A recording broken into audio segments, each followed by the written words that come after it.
It's 8:30. Good morning. I'm Ian Crouch with Hunter News. Newcastle Council's budget has taken a hit during the coronavirus shutdown. Revenue is expected to be down by almost $18 million by the end of June, leaving Council's budget in the red by $8.3 million. Council has lost income from the lack of ticket sales at the Civic Theatre, drastic cuts in bookings at the Stockton Caravan Park, and loss of revenue for Newcastle Airport, investments, parking fees and infringements. However, CEO Jeremy Barth says prudent financial management in recent years will allow Council to get through the downturn and continue the economic stimulus provided by capital works programs. Hunter New England Health is urging anyone with flu-like symptoms not to put off being tested for COVID-19. Around 5,000 people have taken part in the screening clinic at McDonald Jones Stadium since it opened last Friday. Public health physician Dr. David Durheim says even those with apparently minor symptoms should get tested before the clinic closes on Sunday. We want to restrict the screening to people who've got symptoms, either a fever or respiratory symptoms, a cold, a cough, tightness of chest, difficulty breathing. Even if they're mild symptoms, we want to give them a chance before the mega clinic finishes. An independent Lake Macquarie school is counting the cost of an overnight fire. Newcastle Fire Command says crews from 2 stations and the RFS were called to Heritage College on Ironbark Road just after 9:30 last night. They arrived to find smoke issuing from one of the buildings. They took 3 hours to fully extinguish the blaze, which caused moderate damage to the roof. It's believed an electrical fault sparked the fire. Labor is calling for a national housing stimulus plan to be introduced, which may resolve the Hunters' affordable housing crisis. The plan aims to increase social and affordable housing across the country, boosting construction activity and local economies in the process.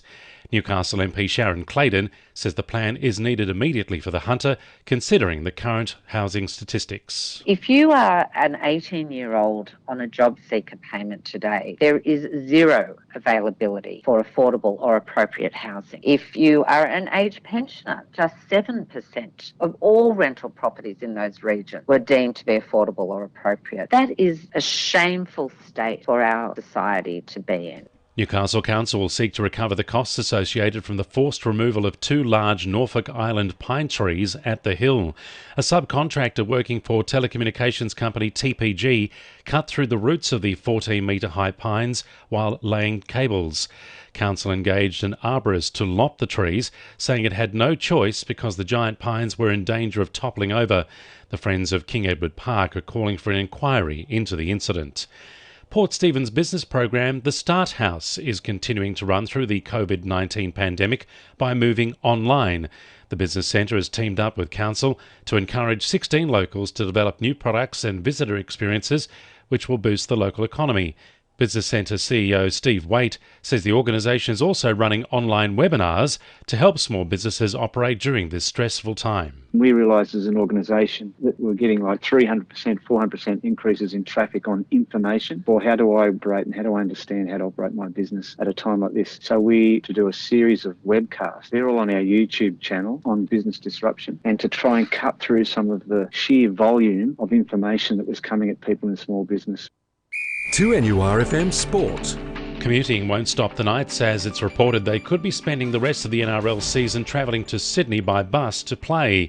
Clubs are still waiting on the new fixture list to know their schedule, but CEO Phil Gardner says the draw is contingent on negotiations between the NRL and broadcasters.